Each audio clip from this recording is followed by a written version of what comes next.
Hello friends, welcome to our channel kitchen keys. ఎలా ఉన్నారు అందరూ? ఈరోజు ఈజీగా సంవత్సరం మొత్తం నిల్వ ఉండే టమాటా పచ్చడి అట్లలోకి కానీ ఇడ్లీలోకి కానీ పచ్చడి కోసం వెతుక్కోకుండా రైస్లోకి ఎంత బాగుండే టమాటా పచ్చడి ఎలా పట్టుకోవాలో చూసేద్దాం.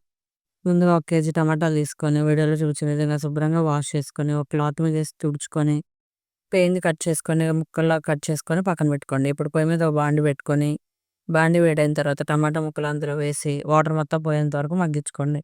ఇప్పుడు అందులోనే 100 గ్రాముల చింతపండు కూడా వేసి మెత్తగా మగ్గించుకోండి. ఇప్పుడు గ్రైండర్‌లో వేసేసుకొని టమాటా, చింతపండుని మెత్తగా మిక్సీ పట్టుకోండి.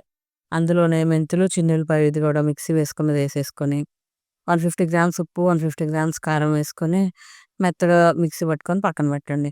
ఇప్పుడు తిరగమాతం కోసం పొయ్యి మీద శనగ నూనె పెట్టుకొని దంచుకున్న చిన్నుల్లిపాయ, ఎండుమిర్చి, ఆవాలు, పచ్చిపప్పు, మినపప్పు వేసి శుభ్రంగా ఫ్రై చేసుకొని చల్లారిన తిరగమాతని టమాటాలో పచ్చడిలో కలుపుకుంటే ఎంతో టేస్టీగా ఉండే టమాటా పచ్చడి రెడీ అయిపోతుంది.